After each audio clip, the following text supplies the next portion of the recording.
És a mitjanit a Barcelona. Puc veure com passa el vent.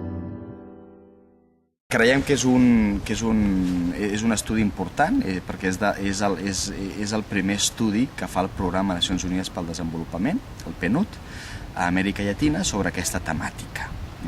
El PNUD havia treballat des de fa molt temps, i des de que va néixer i va potenciar als anys 60, 70, 80, va treballar molt sobre el tema de reducció de la pobresa, i també en temes medioambientals. I llavors en aquests temes entraven els indígenes, però no com a indígenes en si, sinó com a gent, diguéssim, amb ingressos econòmics molt baixos, com pobres, diguéssim. Llavors es treballava amb els indígenes, diguéssim, per reduir la pobresa.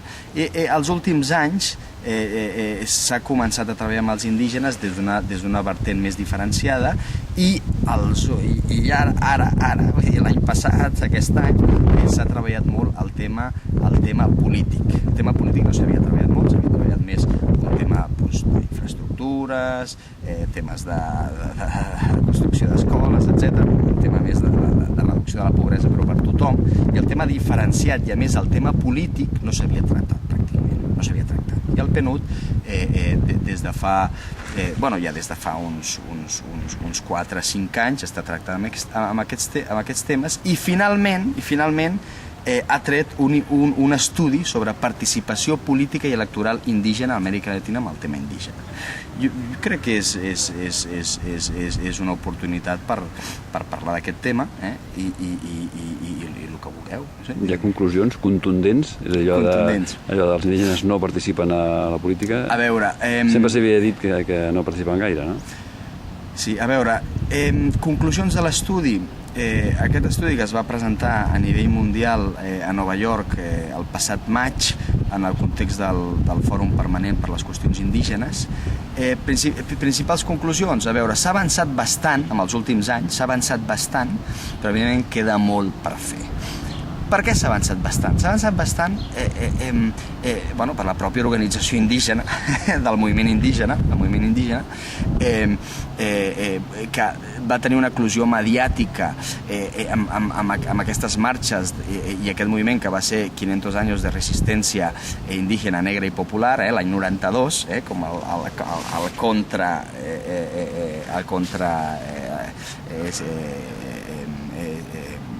celebració del descobriment d'Amèrica i a partir, diguéssim, de la mobilització social, del moviment social, a mitjans dels 90 es fa el salt, del moviment social es fa el salt a la participació política electoral. És a dir, el moviment indígena comença a estructurar-se en partits polítics indígenes, partits polítics, a vegades se li diuen ètnics, jo prefereixo utilitzar el partit polític indígena. Per exemple, a l'Equador, la CONAIE s'estructura electoralment en un moviment que es diu Pachacútic.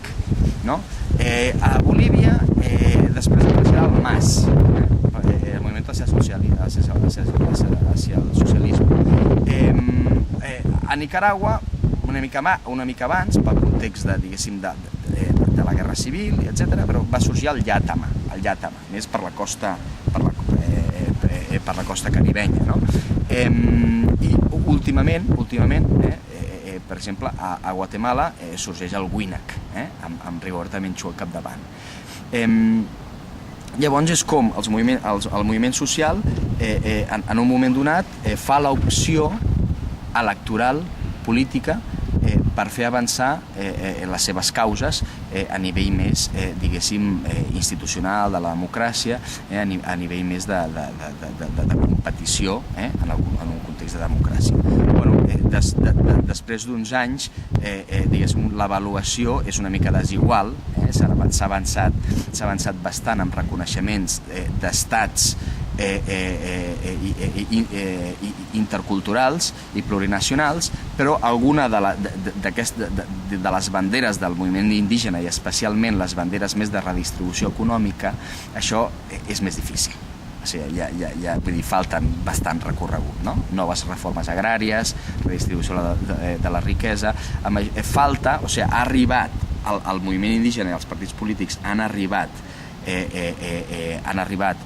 a tenir parlamentaris, inclús ministres, etc., però encara falta una incidència política, sobretot en polítiques de redistribució. Això falta. Els únics presidents que provenen directament del món indígena són el de Bolívia, l'Evo Morales, no? I no sé si es pot considerar Perú, Ollanta Humala també procedent de... Per tant, només hi ha un president que ve del món indígena. I en canvi, països com Guatemala, on la majoria de població és indígena, sembla impossible que arribin a aquest objectiu, no? Sí, clar. Rigoberta Menchú, una figura, diguéssim, del nivell de la Rigoberta a nivell internacional, reconeguda, Premi Nobel, no? A Guatemala és difícil, per tot el racisme intern, la fragmentació de la societat. Un país on té majoria indígena com és Guatemala és fins i tot difícil que una figura, diguéssim, tan important com històricament i preparada com la Rigoberta Menchú va treure, no sé si un 3% dels vots en les últimes eleccions, no? L'últim cop que la vam veure estava molt dolguda, no? Per això, aquesta opció electoral del WINAC, que em sembla que té un o dos parlamentaris, congressistes, doncs clar, és molt difícil, però si és una societat de 160% indígena i el partit indígena, no, què està passant? Bueno, discriminació històrica, tensions en el mateix moviment indígena,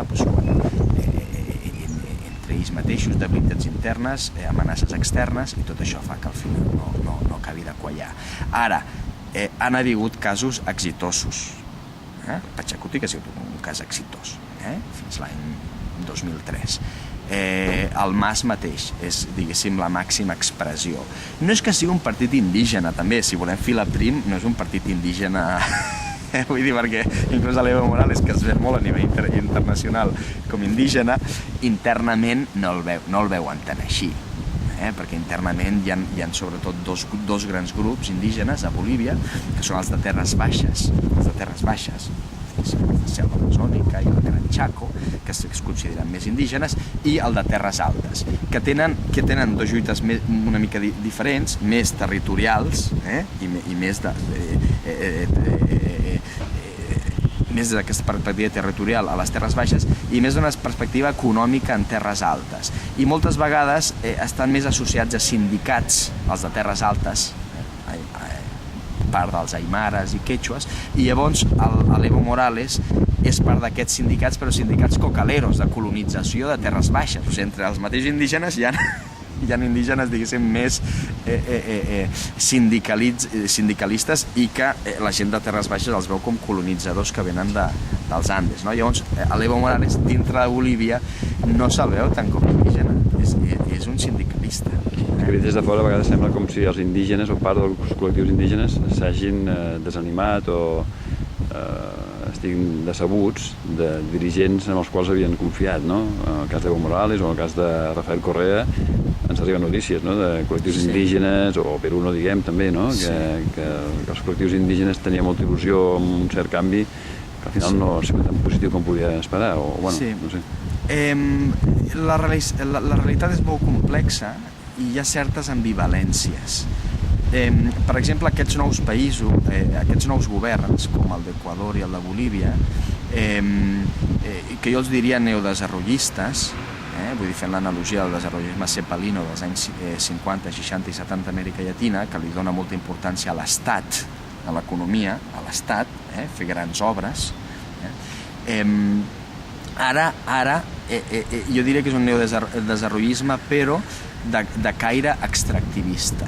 És a dir, els diners provenen bàsicament de l'extractivisme, bàsicament del petroli i la mineria.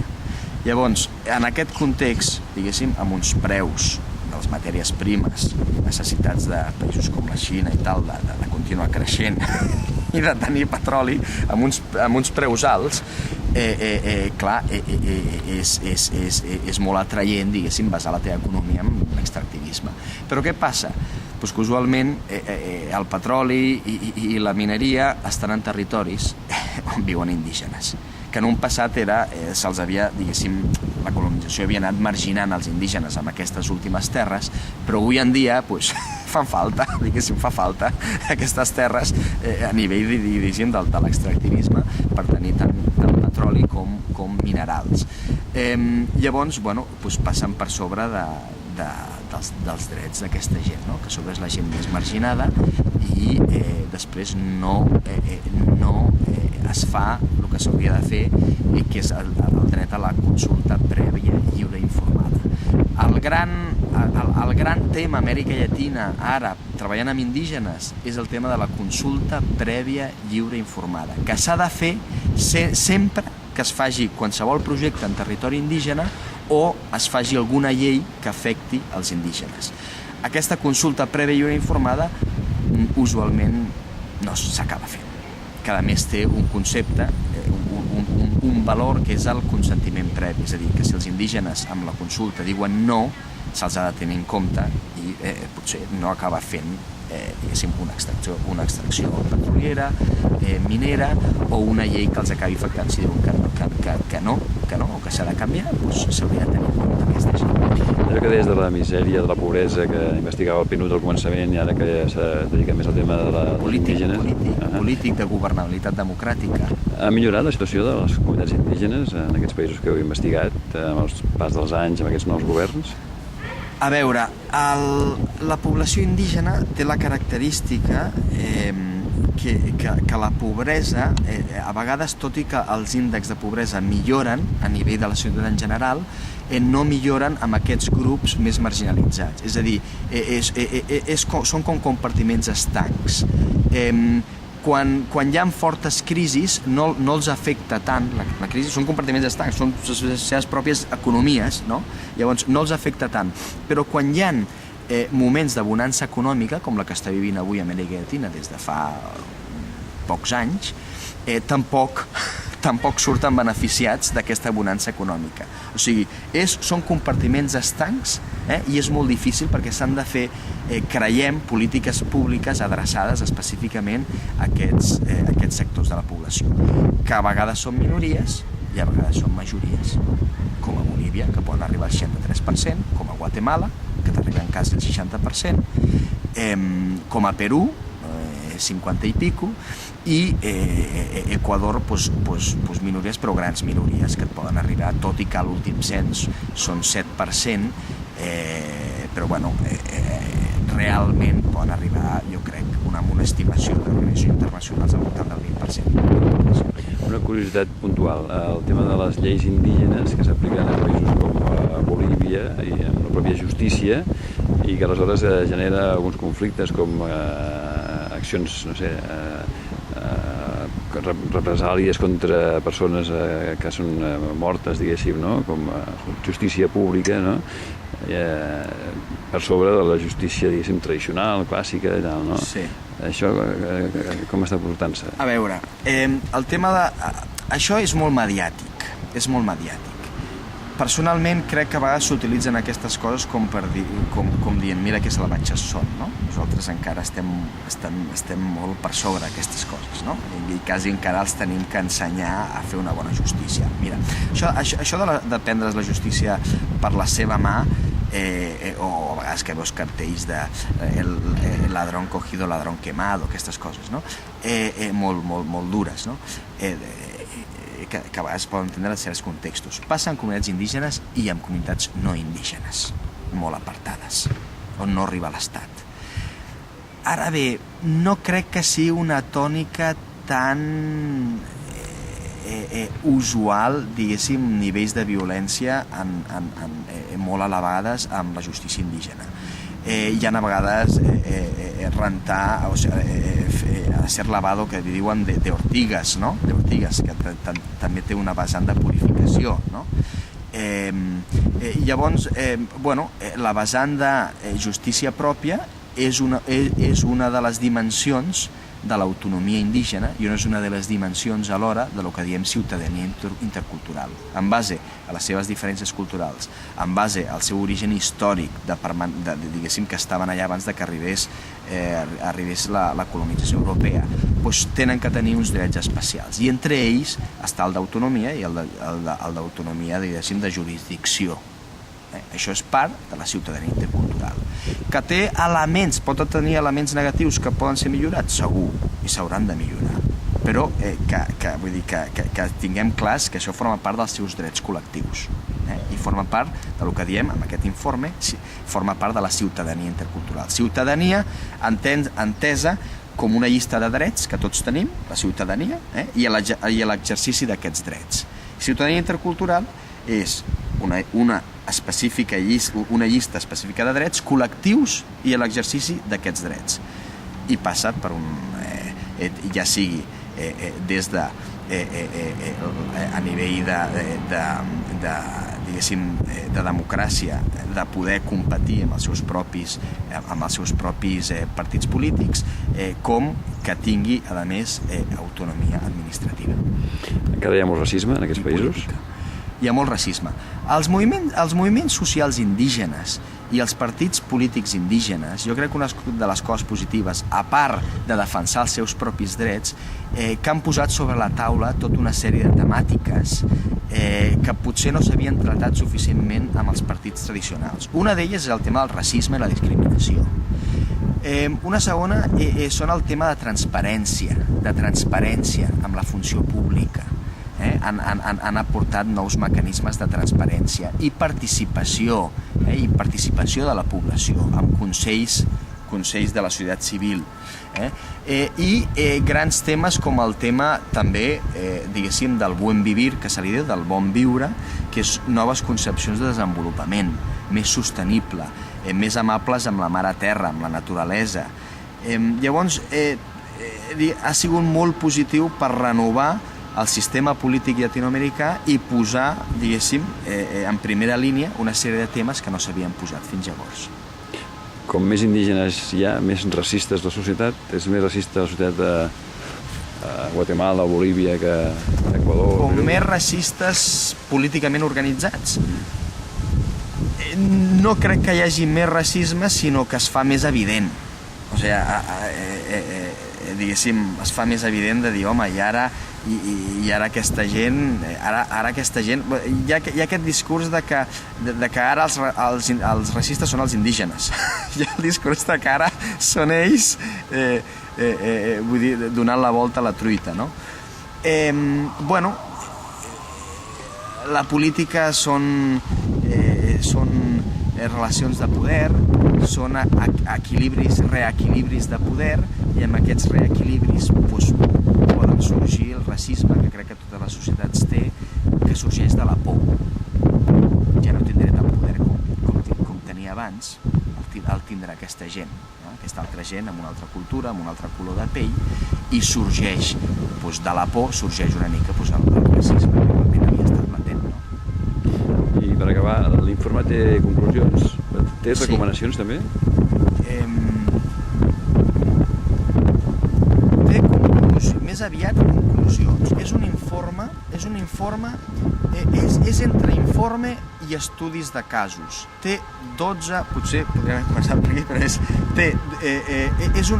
és un estudi, informe de 6 països d'Amèrica Llatina sobre la participació política i electoral dels indígenes en 6 països, que els nombraré: Mèxic, Guatemala, Nicaragua, Equador, Perú i Bolívia. 3 a Mesoamèrica, 3 a Sud-amèrica. 6 països sobre participació política i electoral, i són 12 casos. 12 casos. Especialment de participació política i electoral de dones indígenes. O sigui, se li dona una especial importància per la triple discriminació que diuen, no? Per ser pobres, per ser dones i per ser indígenes.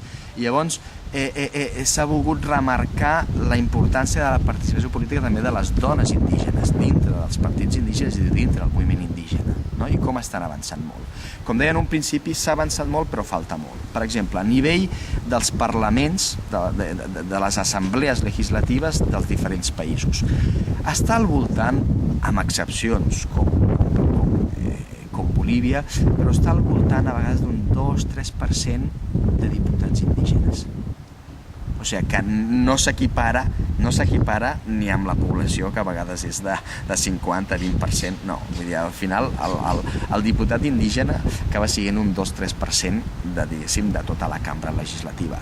Però d'aquest 2-3%, quantes són diputades indígenes? Acaba sent una minoria de la minoria. Llavors, s'ha avançat molt, tenim ja diputades indígenes, hem tingut ministres indígenes, però falta encara molt per fer, per tenir societats més inclusives i per poder avançar amb el que diem ciutadania intercultural, que no només són drets individuals, sinó drets col·lectius. És a mitjanit a Barcelona,